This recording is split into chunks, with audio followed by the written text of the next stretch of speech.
योग और योग के द्वारा हम श्वास की बीमारी, अस्थमा का रोग, bronchial asthma, sinusitis, allergic problems, allergic rhinitis, ये दमा की बीमारी, आयुर्वेद में वात, पित्त और कफ, इन 3 दोषों की ही चिकित्सा है। और ये 3 दोष जब प्रकोपित होते हैं तभी ये तरह तरह की व्याधियां जन्म लेती हैं। वात रोग शरीर में लगभग 80 प्रकार के हैं, और पित्त रोग शरीर के अंदर, फिर कफ रोग शरीर के अंदर, ये 40 और 20 प्रकार के। मन वात, पित्त और कफ के अंदर ही ऋषियों ने दोषों को विभक्त किया और उन्हीं के फिर अलग अलग नाम से व्याधियां विख्यात हो गई। इन 3 दोषों का समन हो जाए तो शरीर में व्याधि रहे नहीं। और प्राणायाम के द्वारा वात, पित्त, कफ का जितना ठीक से बैलेंस हो सकता उतना किसी दवा से नहीं हो सकता। आज हम आपको अस्थमा, दमा, श्वास का रोग और योग के द्वारा उसकी चिकित्सा, इसके संबंध में परिज्ञान देंगे। और योग के द्वारा चिकित्सा के साथ साथ में आप किस तरह से अपने आसपास की प्रकृति से और कुछ परंपरागत जो हमारे तौर तरीके थे इस दमा और श्वास की बीमारी को ठीक करने के लिए, उसके बारे में आपको परिज्ञान देंगे। सबसे पहले प्राणायाम, क्योंकि श्वास का, दमा का, अस्थमा का, ब्रोंकाइटिस का, साइनसाइटिस का, नाक के अंदर हड्डी बढ़ गई, कफ जमा हो गया, नजला पुराना हो गया, इसका जितना प्रभावी उपाय प्राणायाम हो सकता उतना कुछ हो ही नहीं सकता। इसलिए सबसे पहले हम प्राणायाम कराएंगे। उसके बाद में जो हम घरेलू उपचार है उसके बारे में आपको परिज्ञान देंगे कि किस तरह से आप अपने अस्थमा को, दमा को, श्वास की बीमारी को योग और प्राणायाम के द्वारा अच्छा कर सकते हैं, और फिर ये घरेलू उपचार, ये प्राकृतिक उपचारों के द्वारा भी कैसे मदद ले सकते हैं। सबसे ज्यादा प्रभावी होगा प्राणायाम। सीधे बैठे, सिद्धासन, सुखासन या पद्मासन, किसी भी आसन विशेष में दाहिने पैर को उठा करके बाएं पैर के ऊपर रखना और बाएं पैर को उठा करके दाहिने पैर के ऊपर रखना, ये पद्मासन। यदि आप इसमें बैठ सकें तो पद्मासन में बैठ करके प्राणायाम करें, और यदि पद्मासन में आप नहीं बैठ सकते तो सिद्धासन या सुखासन, किसी भी एक आसन विशेष में प्राणायाम का अभ्यास किया जा सकता है। सबसे पहले हम अब प्राणायाम की प्रक्रियाओं को प्रारंभ करते हैं भस्त्रिका से, क्योंकि भस्त्रिका कपालभाति, बाह्य, अनुलोम विलोम, भ्रामरी, उद्गीत और श्वासों के साथ, प्राणों के साथ प्राणों की आराधना, ये इतना प्राणायाम तो हम जरूर कराते हैं। और इन प्राणायामों की प्रक्रियाओं का अभ्यास करके हमने उन लोगों को स्वस्थ किया जो एक एक बार बस श्वास गिन गिन के ले रहे थे, और एक एक दिन में जो 10-10, 20-20 बार इनहेलर जिनको लेना पड़ता था, वो इनहेलर भी छूटते हैं। अस्थमा का जो पंप है वो छूट जाता है। और दमा, जिसके बारे में अभी तक यही सुनता आया था, इंसान के दमा दम के साथ ही मिटता है, वो मैं कहता हूँ दमा एकदम ठीक हो जाता है, और उसको ठीक करता है प्राणायाम। और प्राणायाम की प्रक्रिया में सबसे पहले भस्त्रिका, दोनों हाथ ध्यान मुद्रा में, वायु मुद्रा में, किसी भी मुद्रा विशेष में घुटनों पर श्वास भीतर गहरा भरेंगे।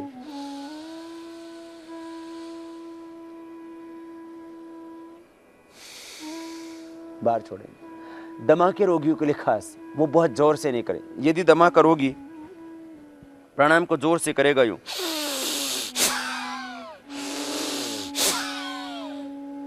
तो उसकी श्वास की प्रॉब्लम बढ़ सकती है। यदि जोर जोर से झटका मार के किया तो श्वास की प्रॉब्लम बढ़ेगी। इसलिए ध्यान रखें, जिनको अस्थमा है, श्वास की प्रॉब्लम है, वो धीमी गति से प्राणायाम करें। कैसे?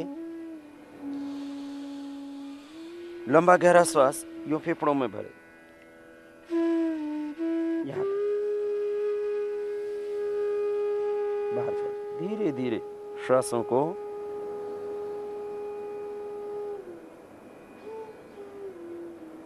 यूं भरना,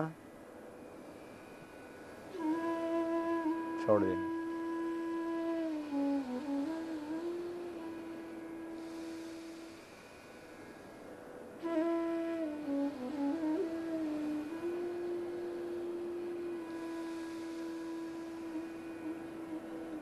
लंबा गहरा श्वास लेना। श्वास आज इंसान भरता ही नहीं कर, इसलिए तो बीमार हो गया। यूं भरना और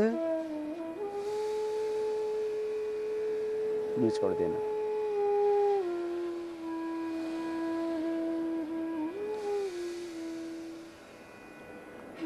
साधारण जो हम सांस भरते हैं उससे हमारे फेफड़े पूरे स्वस्थ नहीं हो पाते। हमारे लंग में पूरा श्वास जा ही नहीं पाता साधारण ब्रीदिंग से, नॉर्मल ब्रीदिंग से। इसलिए श्वास भीतर गहरा भरना, यूं भरना और यूं बाहर छोड़ना। ये भस्त्रिका प्राणायाम। भस्त्रिका, कपालभाति, बाह्य अनुलोम विलोम, भ्रामरी, उद्गीत आदि समस्त प्राणायाम हम करेंगे। इनसे अस्थमा तो ठीक होगा ही, और साथ में आपको कोई दूसरी भी प्रॉब्लम है, माना कि आपको हार्ट की प्रॉब्लम है, हाइपरटेंशन की प्रॉब्लम है, स्ट्रेस बहुत रहता है, डिप्रेशन है, आपको नींद नहीं आती है, या और भी दूसरा कोई भी रोग है, आपकी सारी व्याधियां इन्हीं प्राणायामों के अभ्यास से मिटेंगी।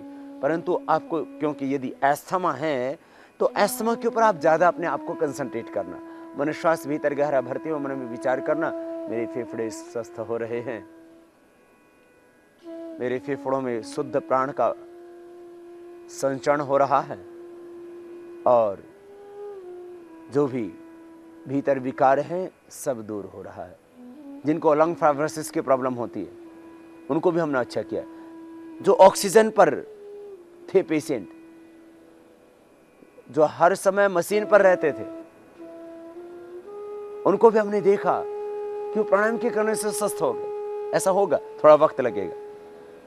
बस यदि श्वास भीतर पूरा भर नहीं पाते तो धीरे धीरे अभ्यास से पूरा भरने लगेंगे, और कुछ आप अपने आसपास की प्रकृति से, कुछ घरेलू उपचारों से, कुछ आयुर्वेद की औषधियों से प्रारंभ में मदद ले सकते हैं यदि बहुत ज्यादा अस्थमा बढ़ा हुआ है तो। अन्यथा प्राणायाम ही से आप काफी स्वस्थ हो जाएंगे। श्वासों को भीतर गहरा भरना और बाहर छोड़ना, ये प्राणायाम अस्थमा वाले 5 मिनट कर सकते हैं। एक नॉर्मल पेशेंट को हम 2 मिनट लगभग करने के लिए बोलते हैं, या स्वस्थ व्यक्ति को 2 मिनट करने के लिए बोलते हैं, लेकिन अस्थमा वाले इसको 5 मिनट कर सकते हैं। बस धीरे धीरे यूं लेना,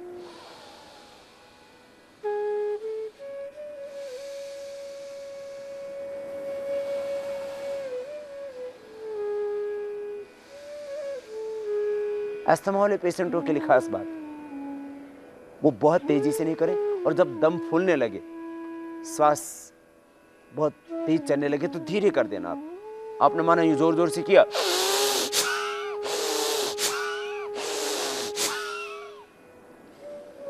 और दम और फूल गए, श्वास और ज्यादा फूल गए, तो फिर क्या करें? तो इसीलिए ध्यान देना, धीरे धीरे करना, जब थक जाए तब रुक जाना।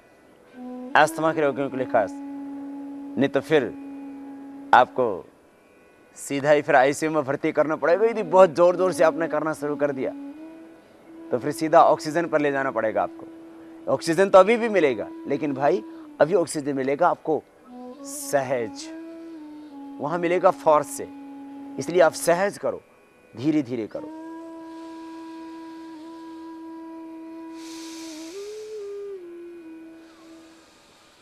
यूं गहरा श्वास डायफ्राम तक भरना फेफड़ों में, और बाहर छोड़ना।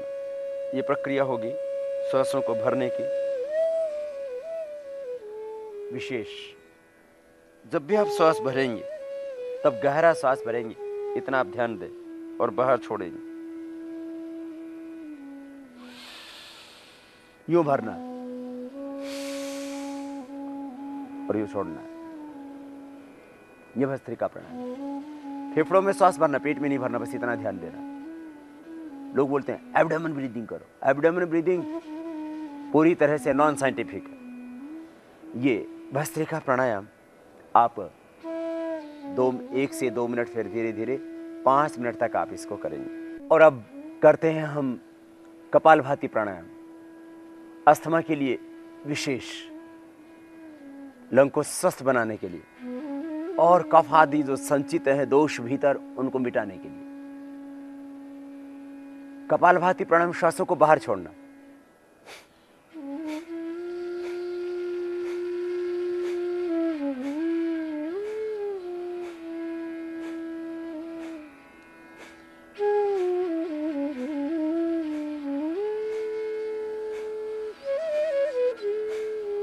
श्वासों को बाहर छोड़ने की प्रक्रिया कपालभाति प्राणायाम।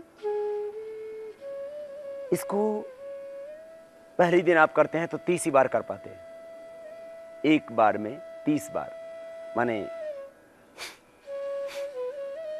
आप 30 बार करेंगे तो शायद थक जाएंगे। धीरे धीरे अभ्यास बढ़ेगा तो 1 मिनट में आप 60 बार कर पाएंगे। और आप फिर 1 मिनट लगातार करके रुक जाएं। जैसे जैसे अभ्यास बढ़ता जाए फिर वैसे वैसे इसका टाइमिंग आप बढ़ाते जाएं। ये कपालभाति प्राणायाम अस्थमा के रोगियों को 5 मिनट से प्रारंभ करके 15 मिनट तक करना है। अस्थमा मिटेगा, श्वास का रोग मिटेगा, ये दमा अस्थमा पूरी तरह से 100% क्योर होगा। लेकिन जितनी देर हम जिस प्राणायाम को करने के लिए बोल रहे हैं उतनी ही देर उस प्राणायाम को करना है।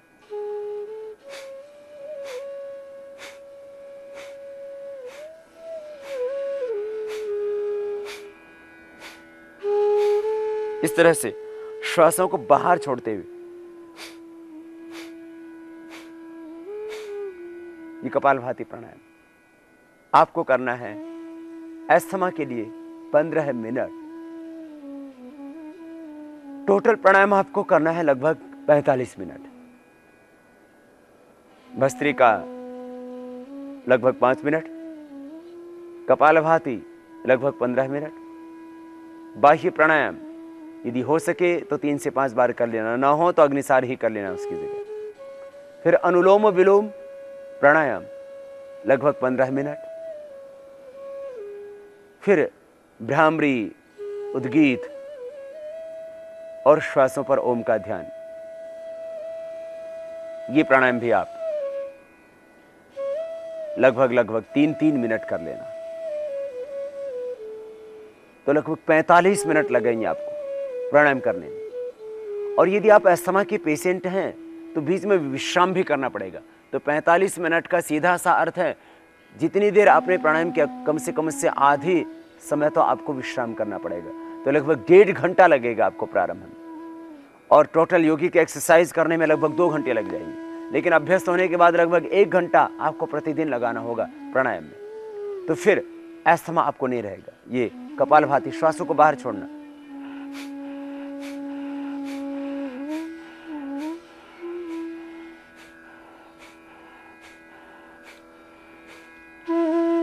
श्वासों को बाहर छोड़ें, और श्वासों को बाहर छोड़ने से फेफड़ों की अपने आप एक एक्सरसाइज होती है, और जो संचित कफ आदि दोष होते हैं वो अपने आप बाहर निकल जाते हैं।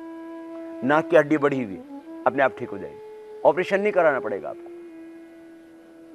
नाक के अंदर हड्डी बढ़ी हुई है, मांस बढ़ा हुआ है, यहाँ कफ जमा हुआ है, बहुत पुराने से पुराना नजला है, आंखों की ज्योति प्रभावित हो गई है, कान से सुनाई कम देने लगा है, इन सारी समस्याओं में लाभ होगा आपको प्राणायाम से ही। जब बहुत अधिक कफ बिगड़ जाता है उस कफ का प्रभाव ही होता है कि आपकी आंखों की ज्योति के ऊपर को प्रभाव पड़ने लगता है। बाल बहुतों के सफेद हो जाते हैं। अक्सर गांव का आदमी भी, जो एक अनपढ़ आदमी भी इस बात को जानता था कि कफ जब ज्यादा बढ़ जाता है तो बोला नजला इसके बालों में उतर आता है, बाल सफेद हो जाते हैं। आंखों में नजला उतर आए तो आंखों की ज्योति खराब हो जाती है, और कान में नजला उतर आए तो कहते थे कि बोले इसके सुनाई नहीं देता इसको। बोले क्यों? बोले इसका नजला जो है कानों में उतर आए। अर्थात ये जब कफ दोष बढ़ता है तो इसका प्रभाव हमारी आंखों पर होता है, हमारे बालों पर होता है, हमारे कानों पर होता है, हमारी नासिका पर होता है, फिर फेफड़ों पर। ये कफ के स्थान है।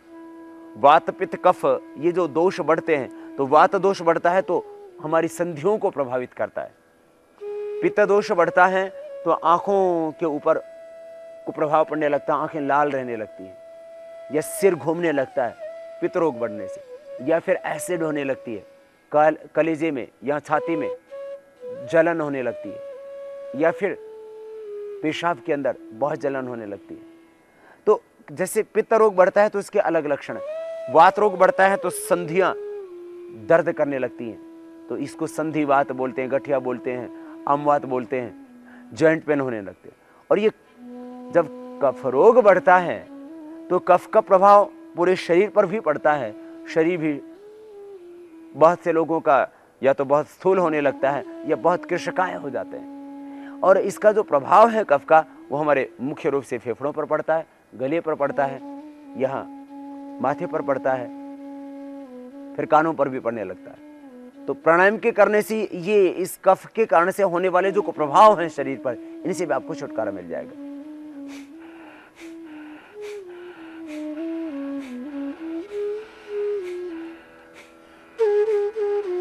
आपको बहुत ज्यादा अस्थमा है, श्वास लेने में और छोड़ने में दिक्कत आ रही, तो बहुत धीरे करें।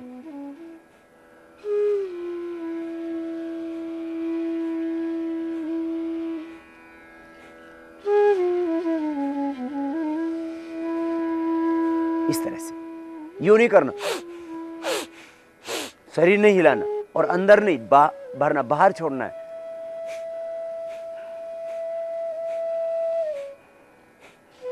बहुत तेजी से यूं नहीं करना।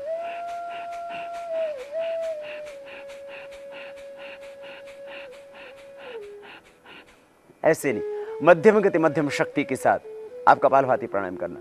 धीरे धीरे से अभ्यास बढ़ाना, पहले 1 मिनट, 2 मिनट, फिर 5 मिनट और धीरे धीरे 15 मिनट करना। बहुत ज्यादा कफ बढ़ा हुआ है तो इन्हीं प्राणायामों की मात्रा और बढ़ा सकते हैं। माने कपालभाति प्राणायाम को 20 मिनट भी किया जा सकता है। अनुलोम विलोम प्राणायाम जो इसके बाद आप करेंगे उसको 20 मिनट तक किया जा सकता है। 15 मिनट का जो हम मैक्सिमम टाइम देते हैं उसको भी बढ़ा सकते हैं। ये प्राणायाम अस्थमा को परमानेंट क्योर कर देते हैं। लेकिन साथ में थोड़ा खान पान कर भी ध्यान रखना, ठंडी चीजों से परहेज करना, पानी भी गर्म पीना। बहुत ज्यादा अस्थमा है तो पानी भी गर्म पीना चाहिए, और यदि सौंठ वाला पानी पिए तो और ज्यादा अच्छा है। सौंठ और तुलसी का पानी पीना। दही बंद कर देना, रात को तो दही खाना नहीं, दिन में भी नहीं खाना। दूध पीना, और दूध में भी हल्दी और सौंठ डाल करके पीना। अकेला दूध भी कफ करता है। थोड़ा दूध में हल्दी, सौंठ और तुलसा डाल करके लें तो वो दवाई हो जाएगी आपकी। अन्यथा दूध भी नुकसान करता है अस्थमा में। बहुत से लोग अस्थमा की प्रॉब्लम होती है और च्यवनप्राश के साथ दूध पीते रहते हैं। देखो, च्यवनप्राश लाभ करता है ठीक से बना हुआ हो तो, लेकिन आजकल जिस तरह से च्यवनप्राश को एक बाजारों आइटम बना करके और उसका जो एक च्यवनप्राश का मजाक सा बना दिया है, उसकी बात मैं नहीं कर रहा हूं। एक्चुअल अर्थ में जो च्यवनप्राश होता है, अब उसमें अष्टवर्ग बढ़ता था। अष्टवर्ग तो अभी लोग भूल ही गए, उसकी पहचान ही खत्म हो गई थी। वर्षों के बाद अष्टवर्ग की दोबारा से पहचान दिव्योग मंदिर ट्रस्ट के जो महामंत्री हैं और आयुर्वेद को एक नई दिशा और आयुर्वेद के क्षेत्र में कुछ नए अनुसंधान और शोधों का जिन्होंने प्रारंभ किया, आचार्य श्री बालकृष्ण जी, और उनके साथ में डॉक्टर बी डी शर्मा और श्रद्धेय आचार्य मुक्तानंद जी, इन्होंने मिलकर के अष्टवर्ग को वर्षों के प्रयत्न के बाद दोबारा से खोजा। माने पहचान की उनकी थे तो वो, लेकिन लोग पहचान ही भूल गए थे। रिद्धि, वृद्धि, जीवक, ऋष्वक, काकोली, क्षीर काकोली, मेदा, महामेदा, ये 8 चीजें हुआ करती थी। अब उनको लोग भूल ही गए, विस्मृत सी हो गई थी वो। कुछ चीजें अष्टवर्ग के नाम पर 4 ही चीजें उपलब्ध होती थी, और उन 4 की भी जो पहचान थी वो संदिग्ध हो गई थी। मैंने च्यवनप्राश की मैं बात कर रहा था। च्यवनप्राश, पहली बात तो यह है कि जो बाजारू च्यवनप्राश है, जिसमें वास्तव में उद्देश्य ये नहीं होता कि उससे पेशेंट ठीक होगा, अपितु उद्देश्य ये होता है कि उनका च्यवनप्राश बिक जाए, उसकी बात मैं नहीं कर रहा। एक्चुअल अर्थ में जिस च्यवनप्राश को च्यवन ऋषि ने खाया था और वो युवा हो गए थे, वो च्यवनप्राश शायद बहुत कम लोग बनाते हैं, ऐसा नहीं कि नहीं बनाते। और अष्टवर्ग की पहचान ही में कह रहा था संदिग्ध हो गई थी, इसलिए उसका उपयोग तो बहुत आगे की बात थी। च्यवनप्राश के साथ बस इतना जरूर करना, दूध नहीं पीना। च्यवनप्राश के आधा घंटा 15-20 मिनट बाद दूध पीना, और दूध में हल्दी और सौंठ डाल करके पीना, खास बात। फिर ठंडी चीज़ों से बचना, कोल्ड ड्रिंक से बचना, आइसक्रीम से बचना, क्योंकि यह अस्थमा के लिए बहुत ही खतरनाक हो सकते हैं। इसलिए आप गर्म पानी का प्रयोग करें। खाने के बाद भी 1 घंटे बाद पानी पिए, वो भी गर्म पिए तो अच्छा है। सुबह उठ करके भी जो ब्रह्म मुहूर्त में वो शपान करते हैं वो भी गर्म ही पिए, इस तरह ध्यान रखें। फिर प्राणायाम करें। नहीं तो ये अस्थमा से आप बच नहीं पाएंगे। अस्थमा, और इसमें भी ब्रोंकियल अस्थमा तो बहुत तीव्रता से बढ़ रहा है। पूरे विश्व के अंदर लगभग 5% आबादी, और कहीं कहीं तो ये ज्यादा भी है, पूरे विश्व में 5% लोग ब्रोंकियल अस्थमा, ब्रोंकाइटिस, दमा इससे पीड़ित है।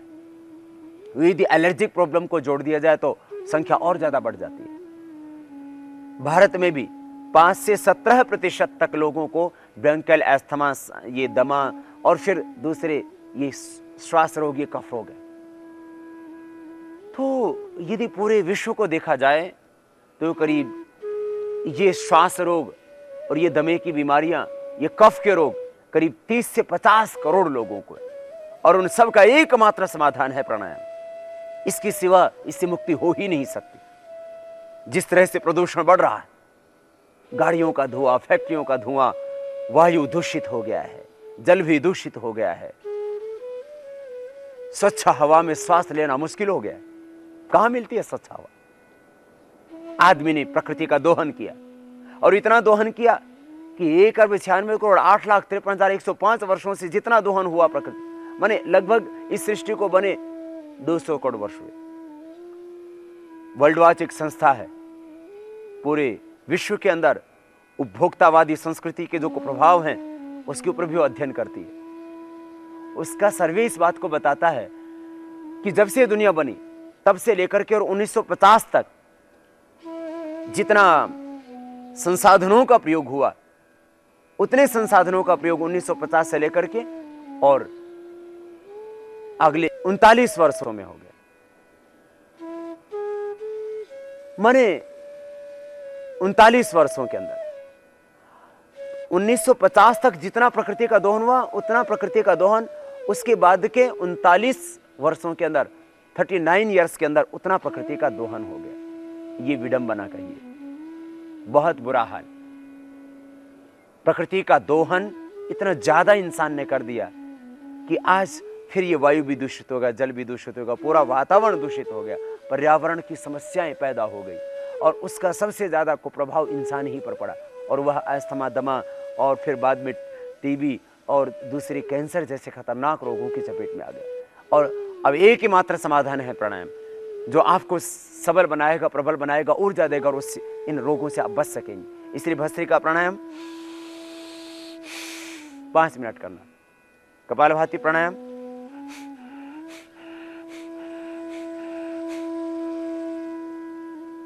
15 मिनट कर लेना, और भी बढ़ा सकते हैं इसका समय, 20 मिनट कर सकते हैं यदि बहुत ज्यादा आपका समय है तो। फिर आप बाह्य प्राणायाम करना कपालभाति के बाद में, श्वास को अंदर भरना, बाहर छोड़ देना, बाहर छोड़ करके 3 बंद लगाना, ठोड़ी को कंठकूप में, पीठ को सिकोड़ के पीठ से लगा देना, उड्डयन बंद, और नाभि से नीचे वाले भाग को ऊपर खींच के रखना, मूल बंद। त्रिबंध के साथ बाह्य प्राणायाम ऐसे होगा।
ऐसे ही बाह्य प्राणायाम 3 से 5 बार कर लेना, और ना हो सके बाह्य प्राणायाम माना कि आपके श्वास आप रोक ही नहीं पाते हैं, इतनी देर श्वास रोकेंगे तो दम फूलने लगेगा, तो आप अग्निसार कर सकते हैं इसकी जगह।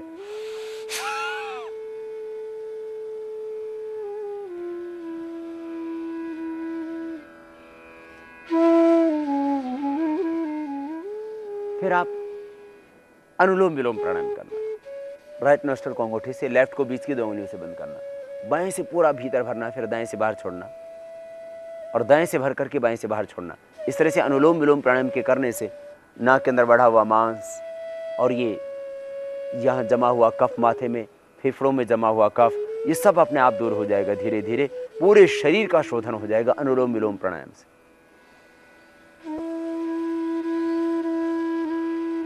बाएं से प्रारंभ करते हैं हमेशा, बाएं से भरा और दाएं से पूरा बाहर, फिर दाएं से लेना,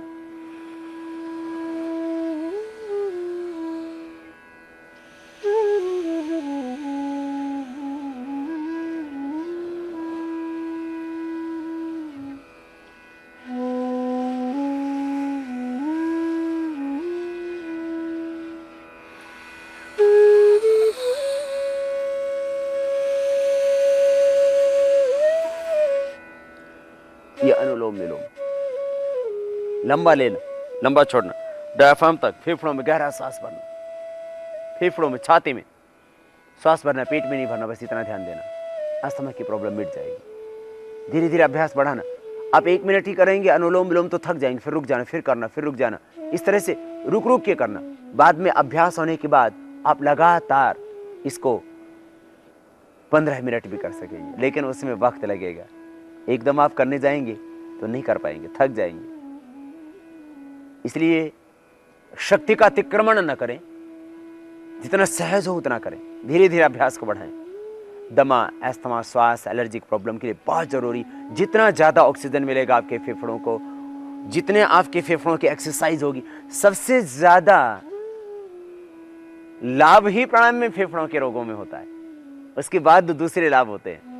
फिर ज़्यादा ऑक्सीजनेटेड ब्लड बॉडी में जाता है, उससे वाइटल एनर्जी का लेवल ठीक होता है, आपका इंडोक्राइन सिस्टम अच्छा होता है, बॉडी का एनाबॉलिज्म, कैटाबॉलिज्म ठीक होता है, हार्मोन्स का जो इम्बैलेंस था वो ठीक होता है। वो सब बात की बातें हैं। सबसे पहला प्रभाव तो आपका जो फेफड़े हैं, जो श्वसन तंत्र है, इसके ऊपर प्रभाव पड़ता है प्राणायाम का। जब श्वास भीतर गहरा भरते हैं, देखो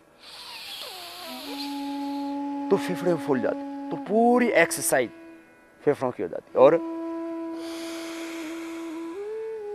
लगभग 1.5-2 इंच आपके फेफड़े जब आप सांस में भरते हैं और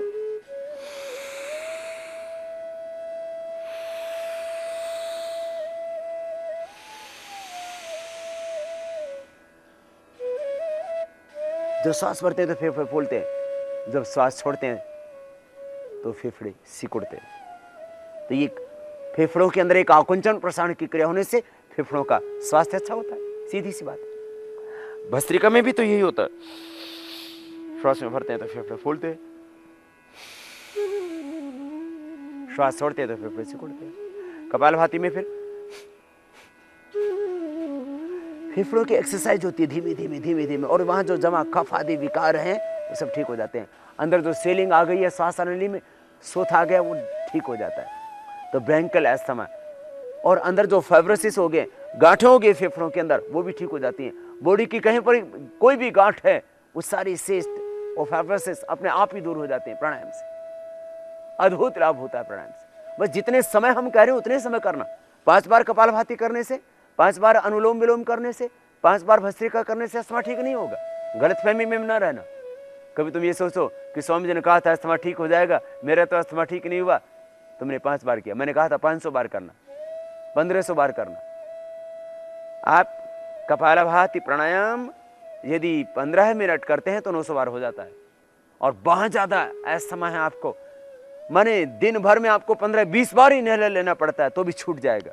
और किसी किसी का तो पहले दिन छूट जाता है। हमारे शिविरों में ये चमत्कार रोज होता है कि अस्थमा 20 वर्ष से था, 30 वर्ष से था, बचपन में था, 5 वर्ष की उम्र से अस्थमा था, और शिविर में ही अस्थमा ठीक हो गया, दमा ठीक हो गया। बहुत जल्दी ठीक होगा, बहुत जल्दी रिजल्ट मिलेगा, पहले ही दिन से, फर्स्ट डे। बस प्राणायाम पूरा करना। आप ये नहीं कि प्राणायाम कर रहे हैं 15-20 साल में फायदा होगा, 15-20 दिन में फायदा होगा, नहीं, पहले ही दिन से फायदा होना शुरू हो जाएगा। और यदि बहुत ज्यादा अस्थमा बढ़ा हुआ है तो थोड़ा वक्त लग सकता है। और मैं ये नहीं कहता कि सभी को वक्त लगेगा, और ये भी नहीं कहता कि पहले दिन सब ठीक हो जाएंगे। कुछ पहले दिन भी ठीक हो जाते, किसी किसी को थोड़ा समय भी लगता है। लेकिन ऐसा हो नहीं सकता कि प्राणायाम व्यक्ति करे और उसका दमा, अस्थमा, श्वास की प्रॉब्लम उसकी ठीक ना हो, असंभव। ठीक होगा, अनुलोम विलोम प्राणायाम 15 मिनट करना। पूरा श्वास फेफड़ों में गहरा भरना और बाहर छोड़ना।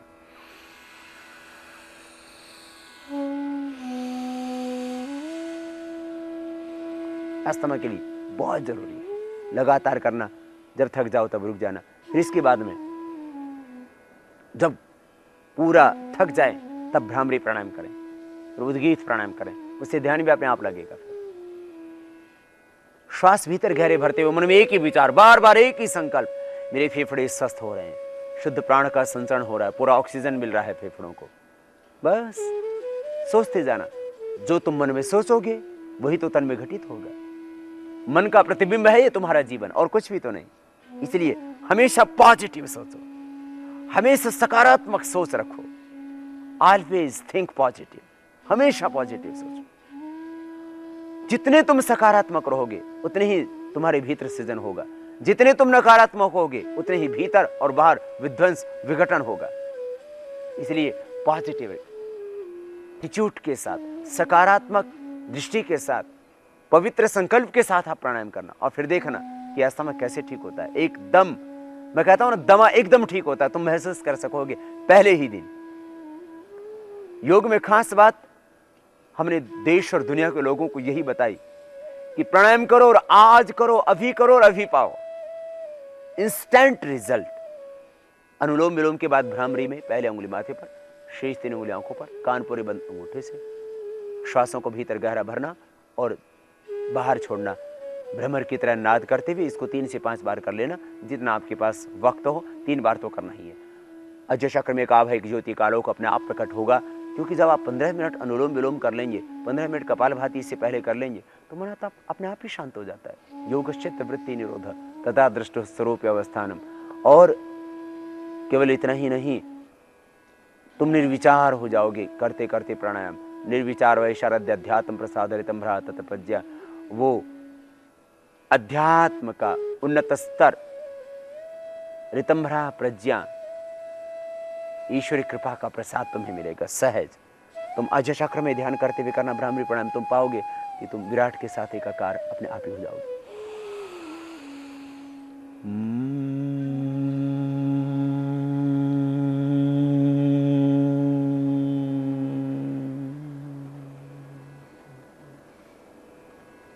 इस तरह से भ्रामरी, फिर उद्गीत।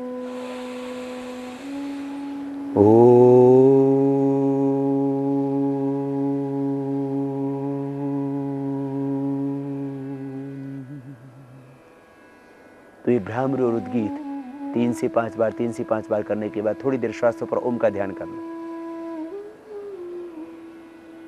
साक्ष्य हो कि दृष्टा बनकर जो मंद मंद श्वास भीतर प्रविष्ट हो रहा है उसको दृष्टा बन करके देखना। जितना श्वास भीतर गहरा जाएगा उतना ही श्वास का रोग, ये दमा की शिकायत, ये asthma, bronchitis, sinusitis, allergic problem अपने आप ही दूर होगी।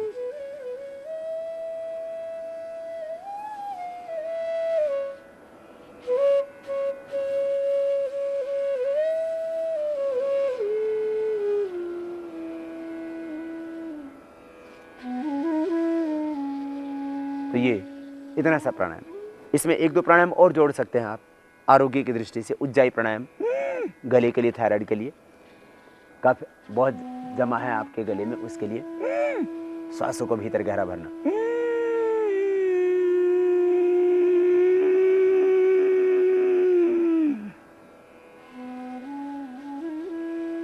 और राइट नोस्ट्रल को बंद करके थोड़ी देर रोक लेना।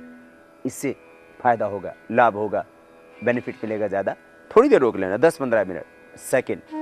अनुलोम विलोम प्राणायाम में लेना और छोड़ना था, लेकिन आप जो उज्जाई प्राणायाम कर रहे हैं इसमें थोड़ी देर रोक के रख लेना, तो अभ्यंतर कुंभक हो जाएगा। इससे आपके फेफड़े और ज्यादा सबल होंगे, स्वस्थ होंगे, और उनके अंदर ज्यादा ऑक्सीजन भरने में आप समर्थ होंगे। छोड़ना राइट को बंद करके लेफ्ट से, लेना दोनों से, उज्जाई में खास।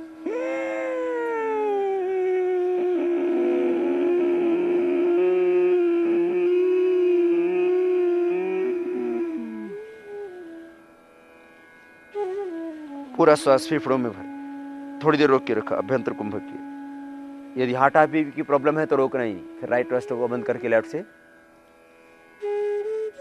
श्वास को बाहर छोड़िए। इतनी देर ये प्राणायाम जरूर करना। फिर इसके बाद आपको करना है कुछ योगिक क्रियाओं का और अभ्यास, कुछ सूक्ष्म व्यायाम, कुछ आसन। आसन जिनमें श्वास अंदर भर करके हम पीछे की ओर झुकते हैं, वो सारे ही आसन अस्थमा के लिए लाभप्रद हैं, जैसे अर्धचंद्रासन, उष्ट्रासन, भुजंगासन, मकरासन, शलभासन, जिनमें हम पीछे की ओर झुकते हैं। लेकिन धीरे धीरे आसनों का अभ्यास करें, तीव्रता से नहीं। और कुछ सूक्ष्म व्यायाम, पर ये कुछ सूक्ष्म व्यायाम तो हम इसलिए रोज करवा देते हैं इससे कि आपके पैर स्वस्थ हो जाएं। अंगुलियों को आगे पीछे दबाना, पूरे पैरों को आगे पीछे दबाना, ये गोल घुमाना, ये आपके आरोग्य के लिए उपयुक्त है। इसके साथ ही अस्थमा के लिए कुछ घरेलू उपचार, कुछ प्राकृतिक उपचार, उसके बारे में भी हम आपको परिजान देते हैं। 7 मुख्य प्राणायाम और उसमें भी खास उज्जाई प्राणायाम भी गले के रोगों के लिए उपयुक्त है। यद्यपि सूर्यभेदी प्राणायाम भी अस्थमा के लिए उपयुक्त होता है, दाएं नाक से श्वास अंदर भर के थोड़ी देर रोक के रखना और बाएं से बाहर छोड़ देना, लेकिन उसकी आवश्यकता ही नहीं होती। हमने देखा है कि अनुलोम विलोम प्राणायाम करने से पूरा लाभ हो जाता है। बटरफ्लाई भी जरा कर लें, इससे आपकी बॉडी फ्लेक्सिबल रहेगी।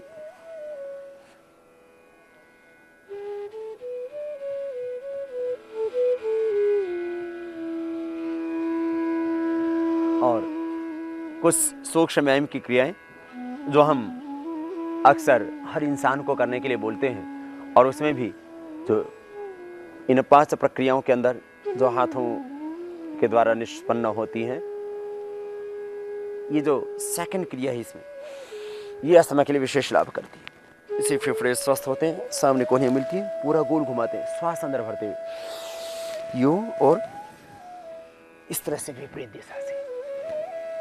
ये तीसरी क्रिया भी श्वास अंदर भरते हुए,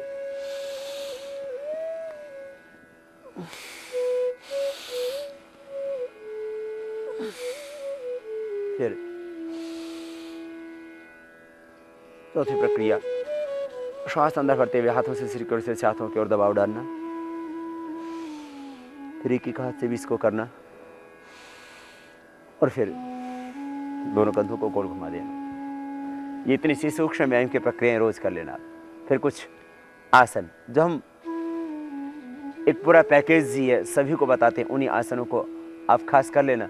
ये आपको अस्थमा बहुत ज़्यादा है, श्वास भरने में और छोड़ने में दिक्कत आ रही है, तो क्या करें आप? उसके लिए एक तो एक्यूप्रेशर।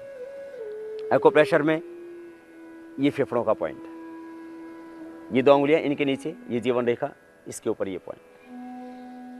ये 2 अंगुलियों की हड्डियां जहाँ से शुरू हो रही हैं, या बीच में गैप और इसके पीछे, ये दोनों हड्डियों का जॉइंट है नीचे, यहाँ पर दबाना। ये अस्थमा के लिए खास पॉइंट, हथेली की ओर, दोनों हाथों में सेम पॉइंट होगा, पैरों में भी है, पैर के तलवे में भी होगा, और ये पीछे की ओर भी, इन्हीं 2 अंगुलियों के पीछे, यहां से।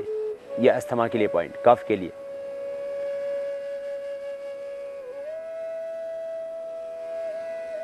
और साइनस पॉइंट, ये सारे के सारे अंगुलियों के टॉप ये साइनस पॉइंट है। जिनके नाक बहुत अधिक बंद रहते हैं, अंदर मांस बढ़ा हुआ है, वो भी ठीक हो जाएगा। और इसमें भी ये सेकंड अंगुली खास एक्यूप्रेशर का उपचार, अस्थमा के रोगों के लिए खास ये साइनस पॉइंट, सारी अंगुलियां दबाएं, और इसमें भी मुख्य रूप से ये जो रिंग फिंगर इसके टॉप पर दबाना है, दोनों हाथों में, दोनों पैरों में, ये सेम पॉइंट होंगे। लास्ट में किडनी का पॉइंट जरूर दबा लेना। गले की खराबी ज़्यादा है तो ये थायराइड का गले का पॉइंट भी दबा लेना है, इससे गले के रोग भी ठीक हो जाएंगे। टॉन्सिल है तो ये भी दबा लेना, ये कफ के कारण से ये सब विकार पैदा होते हैं। तो एक्यूप्रेशर का उपचार, और बहुत ज़्यादा यदि साइनस बढ़ा हुआ है तो यहाँ से लेकर के और यहाँ नाक की दोनों साइड में नीचे, चाहे नाक यहाँ खत्म होता है उसके दोनों साइड में यहाँ से दबाना, इससे भी कफ में फायदा होता है। और ये पूरा नाक के दोनों तरफ और यहाँ तक, ये बहुत ज़्यादा कफ बढ़ा हुआ है तो यहाँ से फायदा करो। ऐसे आप तेल लगा कर ऐसे मालिश कर लेना। कफ अस्थमा में और भी बहुत सारे एक्यूप्रेशर के पॉइंट हैं शरीर के अंदर, लेकिन आप प्राणायाम करना, थोड़ा बहुत एक्यूप्रेशर बीच में कर लेना जब विश्राम करते हैं उस वक्त, इसी से पूरा लाभ आपको मिल जाएगा। फिर कुछ घरेलू उपचार। गोमूत्र लगभग 50 ग्राम, 25 से 50 ग्राम गोमूत्र सुबह खाली पेट तुलसा पत्र मिला करके खाली पेट ले लेना। और सर्दी की ऋतु में उस गोमूत्र को थोड़ा गर्म करके ले लेना। 25 से 50 ग्राम गोमूत्र सर्दी में गर्म करके, और गर्मी में ऐसे ही 25 से 50 ग्राम गोमूत्र खाली पेट 2 वक्त भी ले सकते हैं, सुबह शाम। कफ के लिए बहुत जबरदस्त फायदा करता है। कफ, अस्थमा, दमा, सांस, allergic problem, sinusitis, allergic rhinitis, इन सब में गोमूत्र अद्भुत लाभ करता है। गोमूत्र 25 से 50 ग्राम तुलसा पत्र मिला करके ले लें। दूध मैंने कहा था अकेला कभी ना पिए, दूध में हल्दी और सौंठ डाल करके ही पिए। और एक खास प्रयोग, 100 ग्राम बादाम की गिरी, 20 ग्राम काली मिर्च, 50 ग्राम खांड। 100 ग्राम बादाम गिरी, 20 ग्राम काली मिर्च, 50 ग्राम खांड, इन सबका पाउडर कर लें। और लगभग 2 से 3 ग्राम रात को गुनगुने दूध से ले लें, और दूध में वो हल्दी सौंठ डाल के लेना। 2 से 3 ग्राम। बहुत ज़्यादा कफ है, बहुत ज़्यादा पुराना नज़ला है, पेट भी साफ नहीं होता है, तो इसको 5 ग्राम तक ले सकते हैं। 2 से 5 ग्राम ये बादाम, काली मिर्च, खांड का प्रयोग रात को गर्म दूध से ले लेना। इससे पेट भी बढ़िया साफ होगा, क्योंकि अक्सर ये देखा गया है कि जिनको कफ, अस्थमा और नज़ला रहता है, नाक बंद रहते हैं, उनको कॉन्स्टिपेशन भी रहता है, तो कॉन्स्टिपेशन भी इससे दूर हो जाएगा। घरेलू उपचार के अंतर्गत आपको हमने बताया बादाम, काली मिर्च, खांड का प्रयोग। और भी कर सकते हैं आप प्रयोग। गला बहुत खराब रहता है, कफ बहुत ज़्यादा है, प्राणायाम करते करते बीच में खांसी आ जाती है, तो क्या करें?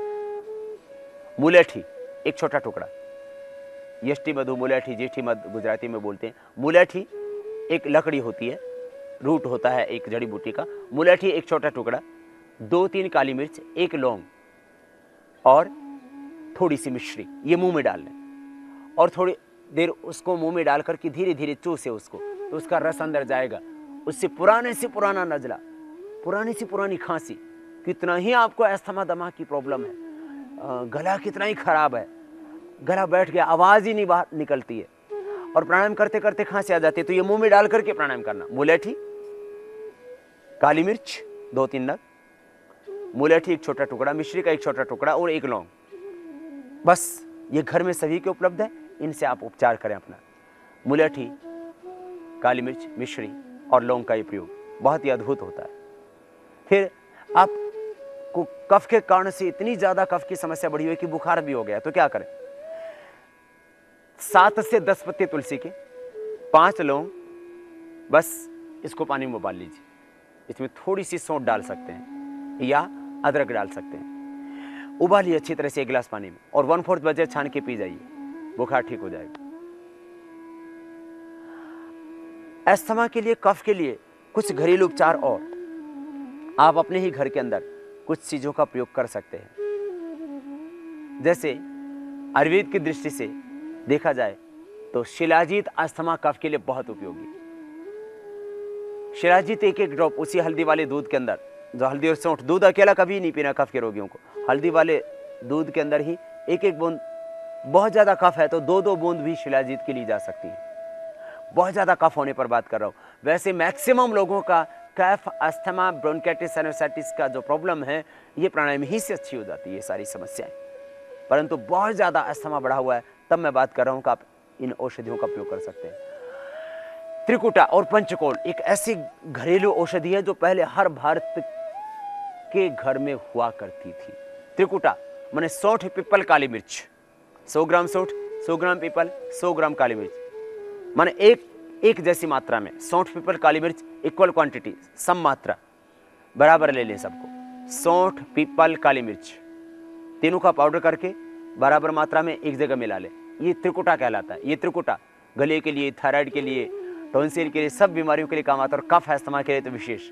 सौंठ, पीपल, काली मिर्च इनका पाउडर करके रखें, आधा से 1 ग्राम शहद के साथ चाटें, छोटे बच्चों को चने के बराबर चटा दें, शहद में मिला करके बस धीरे धीरे उसको चाट लें, तो इससे कफ की समस्त समस्याएं दूर हो जाती है। त्रिकुटा बहुत अद्भुत चीज है कफ अस्थमा के लिए।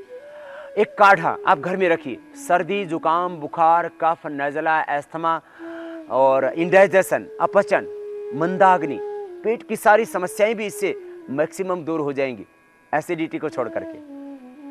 अपचन में लाभ होगा, गैस में लाभ होगा, भूख नहीं लगती, भूख लगने लगेगी, मंदाग्नि ठीक हो जाएगी, और कफ है अस्थमा ठीक हो जाएगा। क्या है पंचकोल?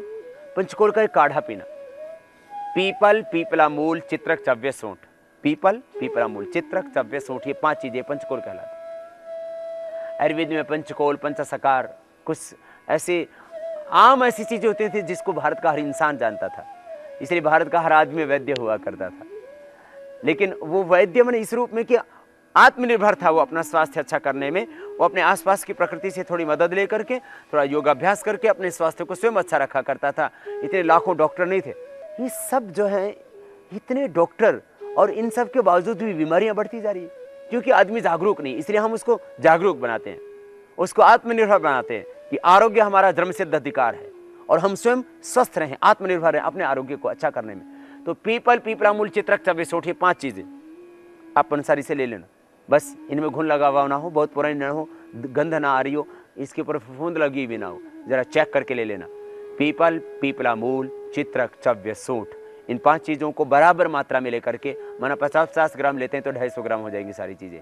इनको थोड़ा कूट कर रखेंगे, दरदरा दरदरा, मोटा मोटा कूटे, जरा बिल्कुल बारीक नहीं, थोड़ा सा मोटा मोटा कूट लेना दलिए की तरह। और 1 चम्मच, ये छोटा, माने लगभग 3 ग्राम, बहुत ज़्यादा अस्थमा है तो 5 ग्राम ले सकते हैं, 3 से 5 ग्राम आप 1 गिलास पानी में पकाएं। जब 50 ग्राम बच जाए तब छान के पी जाए। थोड़ी देर बाद 15-20 मिनट बाद थोड़ा दूध पी लें। दूध में हल्दी सौंठ थोड़ी मिली भी हो, नहीं तो अकेला दूध कब करेगा। तो ये पंचकोल का प्रयोग, ये त्रिकुटा का प्रयोग, काली मिर्च, बादाम, सौंठ का प्रयोग, ये लौंग का, मुलठी का प्रयोग आपके घर में आप कर सकते हैं। शिलाजीत बनी हुई आप कोई भी अच्छी फर्म, जो लोग ईमानदारी से बनाते हैं दवा, उनसे आप ले सकते हैं। फिर संजीवनी वटी और लक्ष्मी विलास रस, ये भी 2 कफ है समय में बहुत लाभ करते हैं। संजीवनी वटी 1-1 गोली, लक्ष्मी विलास 1-1 गोली। बहुत छोटी उम्र है बच्चों की तो उनको आधी गोली देनी चाहिए, इससे ज़्यादा नहीं। संजीवनी वटी आधी गोली छोटे बच्चों को, बड़े आदमी को 1 गोली दे सकते हैं, और लक्ष्मी विलास 1-1 गोली दे सकते हैं। इससे भी बहुत ज़्यादा जो कफ एलर्जी बढ़ी हुई है उसमें फ़ायदा हो जाएगा, लाभ हो जाएगा। बहुत ज़्यादा यदि कफ है और बस प्राणायाम करने में भी दिक्कत आती है, तो जो हमने काढ़ा बताया था पीपल, पीपला मूल, चित्रक, चव्य, सूंठ का, उसमें मुलठी और बनफसा फूल भी आप डाल सकते हैं, उससे और अधिक लाभ होगा। षडबिंदु तेल नाक में डालने से भी विशेष लाभ होता है अस्थमा के रोगियों को भी, और खास करके जिनके नोस्ट्रल्स, नाक बंद हो जाते हैं जिनके। वैसे नाक खोलने के लिए हमने एक्यूप्रेशर भी आपको बता दिया था। एक घरेलू उपचार के अंतर्गत ही पहले लगभग हर घर में माताएं बहनें बना लिया करती थी। पिपरमेंट, अजवाइन सत, पिपरमेंट, अजवाइन सत, और इसके अंदर आप कपूर, कपूर देसी जो दवा में प्रयोग होता है, ये 3 चीजें, पिपरमेंट, अजवाइन सत और देसी कपूर, ये माना कि आप 50-50 ग्राम ले लेते हैं, तो इसके अंदर 5 ग्राम आप लौंग का तेल मिला दें, और 85 ग्राम फिर इसके अंदर यूकेलिप्टस ऑयल मिला दें। ये अलग अलग नामों से अलग अलग लोग प्रयोग करते रहे हैं, हम भी इसको दिव्य धारा के रूप में प्रयोग करते हैं। आप इन चीज़ों का प्रयोग कर लीजिए। 3 चीज़ें या ये 5 चीज़ें मिला लें आप।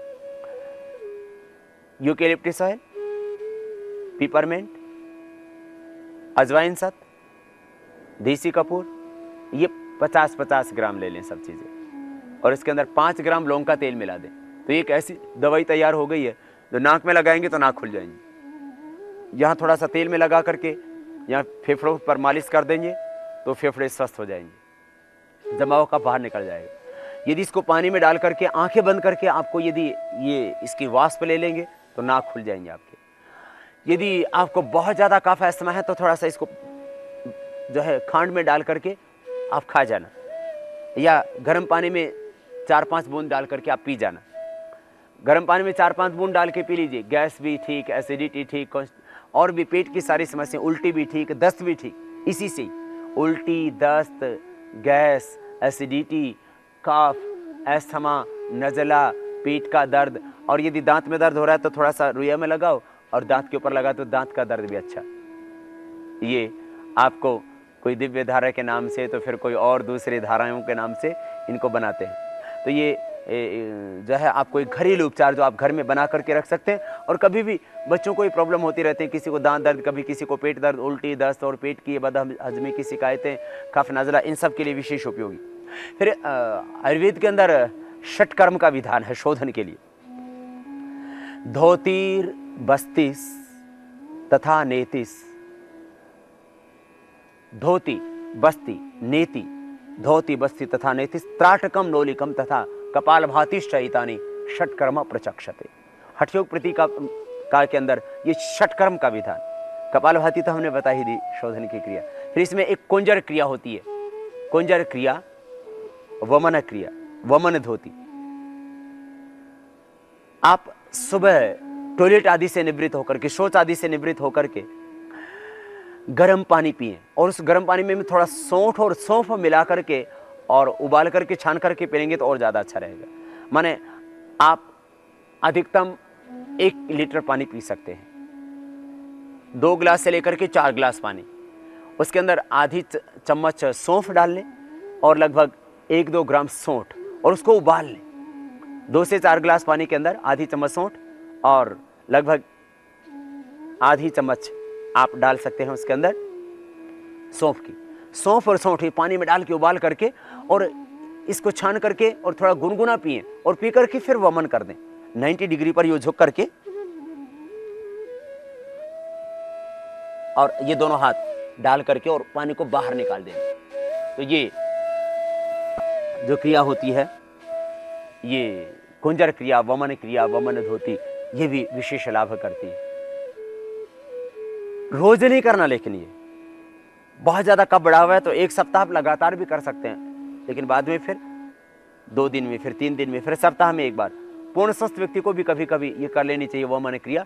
इससे वात, पित्त, कफ तीनों ही दोषों में फायदा होता है कभी कभी करने से, और खास करके पित्त दोष माने एसिडिटी और कफ दोष में तुरंत लाभ होता है। तो ये गजकर्णी, कुंजर क्रिया, और इसमें आप सूत्र नीति और जल नीति, इनका भी आश्रय ले सकते हैं। सूत्र नीति, सूत्र यहाँ नाक से डालते और मुंह से निकाल देते हैं, वह सूत्र नीति की क्रिया। और जल नीति की क्रिया, इससे भी लाभ होता है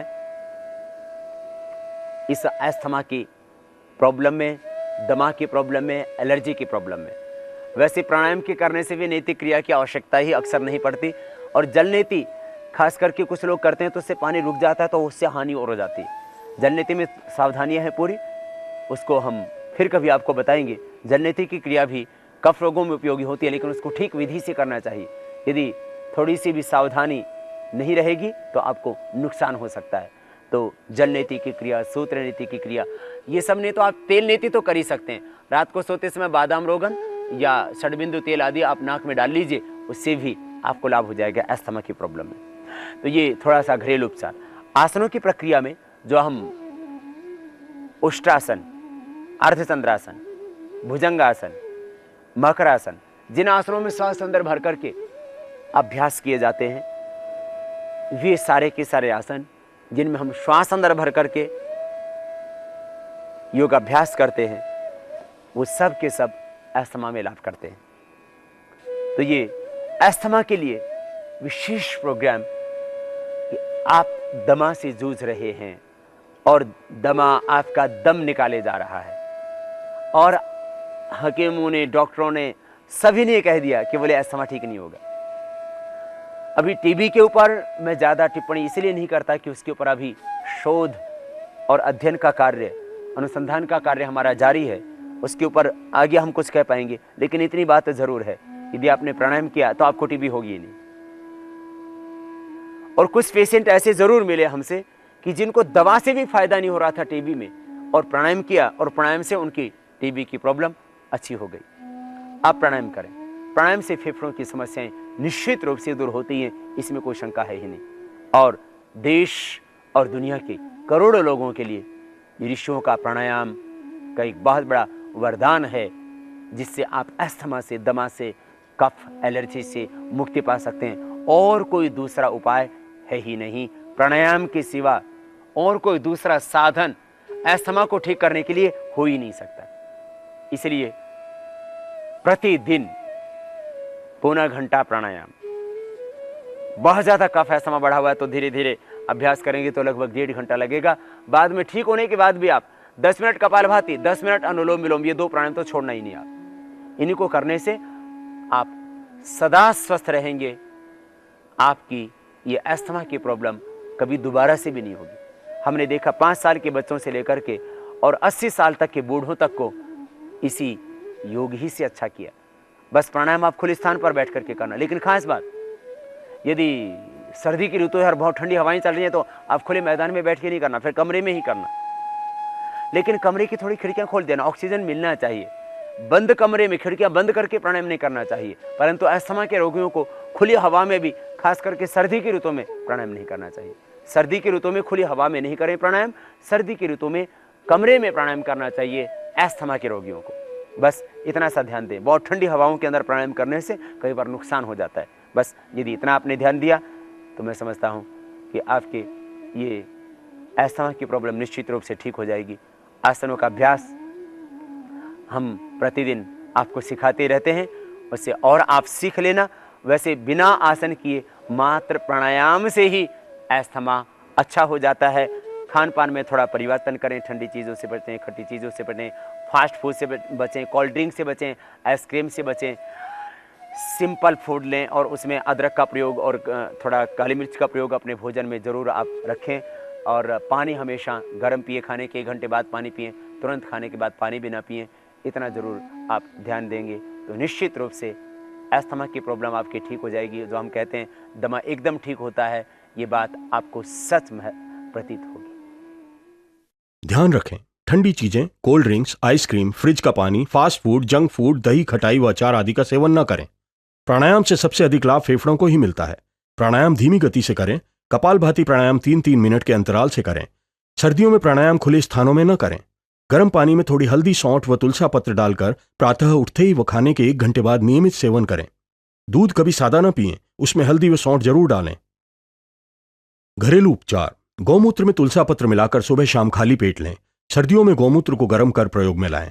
बादाम की गिरी 100 ग्राम, काली मिर्च 20 ग्राम व खांड 50 ग्राम लेकर इन सब का चूर्ण बना लें और रात को हल्दी व सौंठ मिले गुनगुने दूध से लें। मुलेठी का छोटा टुकड़ा, 2-3 काली मिर्च, 1 लौंग व थोड़ी सी मिश्री मुंह में रखने से खांसी ठीक होती है व गले को भी आराम मिलता है। यदि कफ के कारण बुखार हो तो 7 से 10 तुलसी के पत्ते, 5 लौंग व थोड़ी सौंठ या अदरक को पानी में उबाल कर पिएं। आयुर्वेदिक उपचार, वैद्यकीय परामर्श अनुसार संजीवनी वटी व लक्ष्मी विलास रस बड़े 1-1 गोली व बच्चे आधा गोली सुबह शाम गर्म दूध या पानी से लें। 6 बिंदु तेल नाक में डालने से आराम मिलता है। पीपल, पीपला मूल, चित्रक, चव्वे व सौंठ, पचकोल बराबर मात्रा में दलिये की तरह कूट लें और 3 से 5 ग्राम 1 गिलास पानी में पकाएं। जब 50 ग्राम रह जाए तो उसे पी लें। बहुत ज्यादा कफ हो तो इसमें मुलेठी व वनफसा के फूल डालें। इसे पीने के 15-20 मिनट बाद हल्दी, सौंठ व शिलाजीत मिला दूध पी लें। पीपरमेंट 50 ग्राम, अजवाइन सर 50 ग्राम, देसी कपूर 50 ग्राम, यूक्लिप्टिस का तेल 50 ग्राम व लौंग का तेल 5 ग्राम, इन सबको मिलाकर जो तेल दिव्य धारा बनता है उसे छाती पर मालिश करें और पानी में डालकर वाष्प लें। सौंठ, पीपली व काली मिर्च 100 ग्राम लेकर त्रिकुटा चूर्ण बनाकर आधा से 1 ग्राम शहद के साथ लेने पर कफ व अस्थमा में फायदा होता है। शिलाजीत की 1-1 बूंद हल्दी व सौंठ मिले दूध में डालकर पिएं।